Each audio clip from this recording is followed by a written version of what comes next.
Part 4. Ang pamana ng dugo. Akala ko natapos na ang lahat. Akala ko sinunog na ng abo ang kwintas, ang sumpa. Pero 3 linggo matapos naming lisanin ang ancestral house, nagsimula ang mga panaginip. Pare-pareho. Isang gubat, may ilog na kulay pila, at sa gitna nakalutang ang diamanteng bato na ibinaon ko sa dibdib ko. Sa bawat panaginip may boses. Hindi nasira ang sumpa. Ikaw ang naging sisidlan. Nagigising ako, hinihingal. Nagigising akong hinihingal. At bawat gising ko, may marka na sa balat ko. Hugis dahon.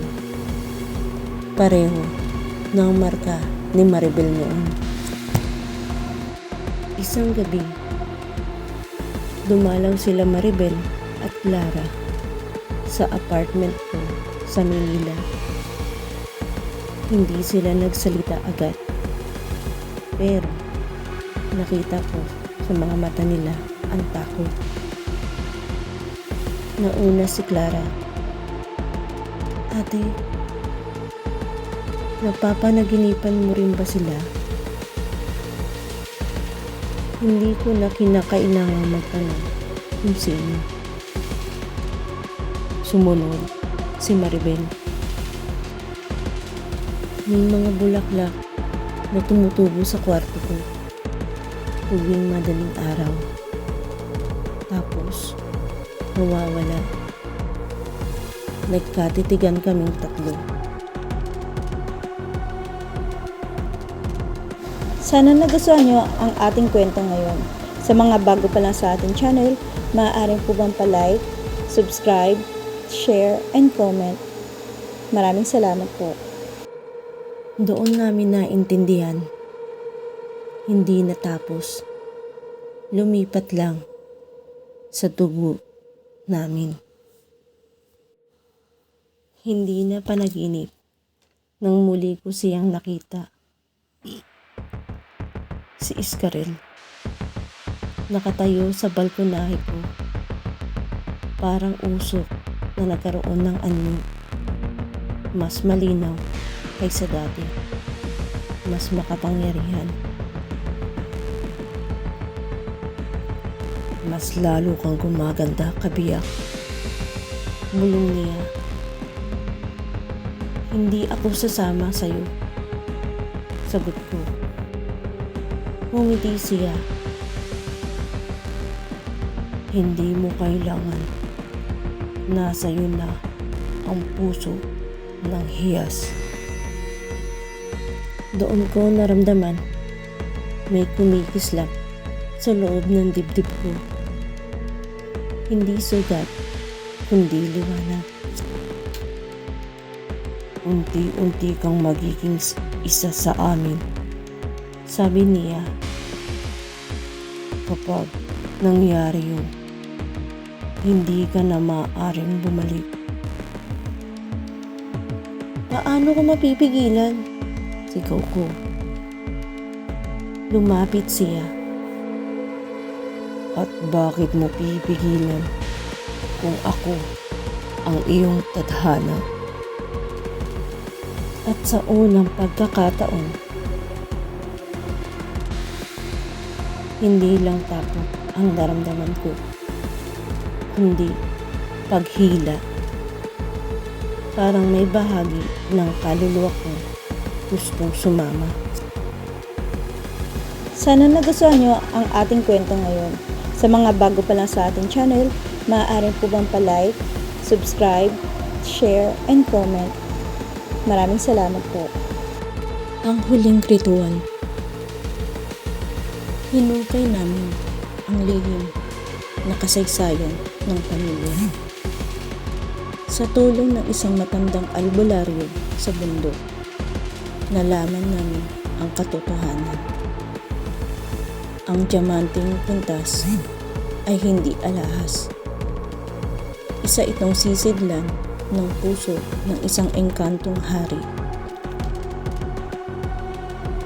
At nang ibinaon ko ang bato sa sarili ko, ako ang naging bagong sisidlan. Para tuluyang masira ang sumpa, kailangan daw gawin ang ritual na hindi nagawa ng lola namin noon.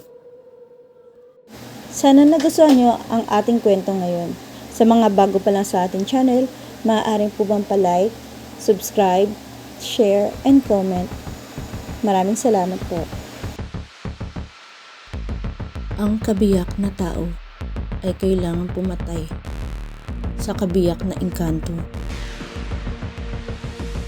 at mangyayari sa gabi ng kabilugan ng buwan.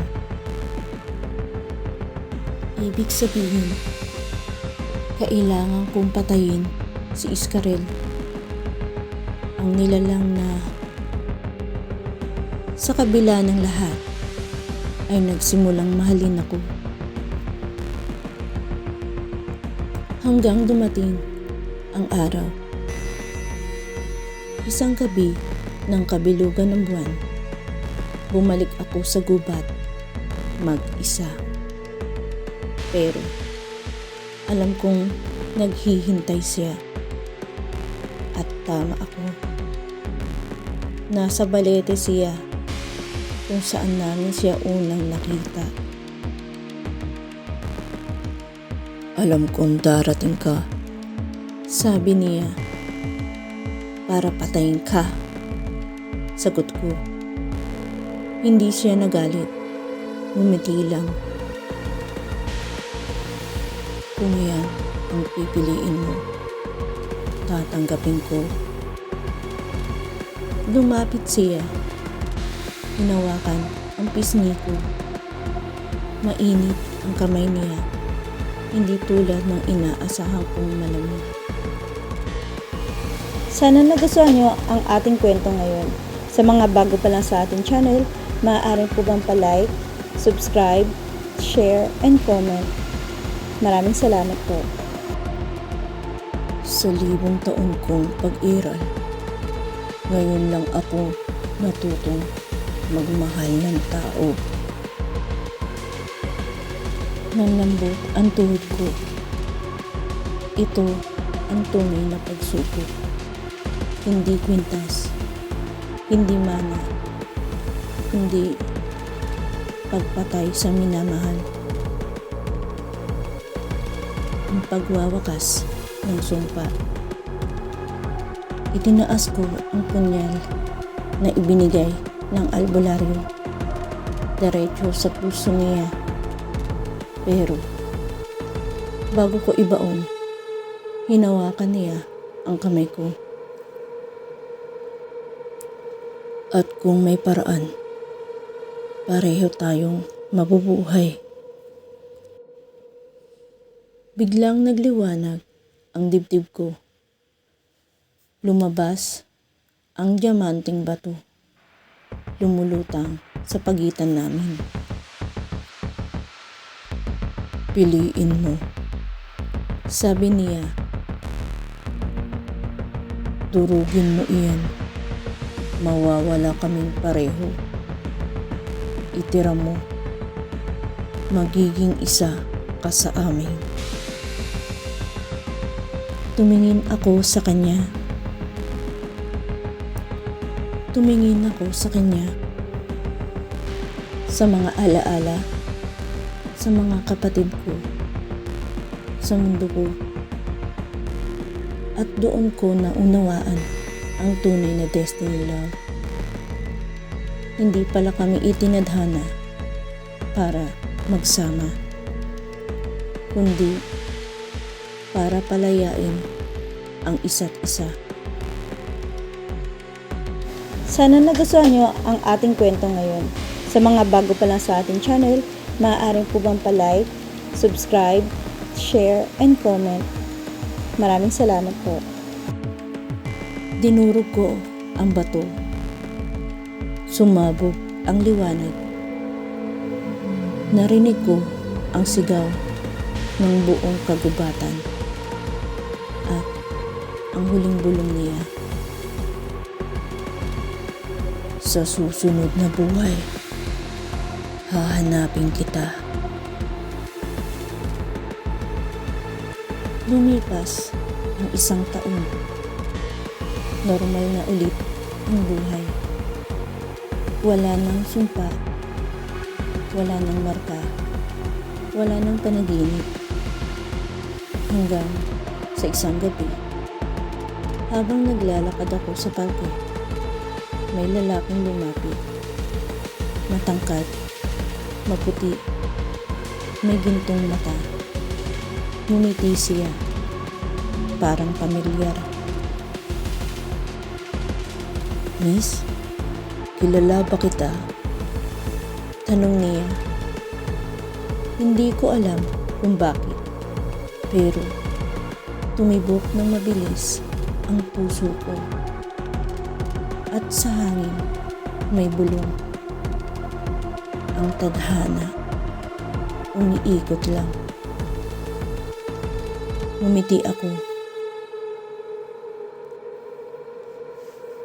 At sa unang pagkakataon, hindi na ako natakot sa pag-ibig na may bahid ng engkanto.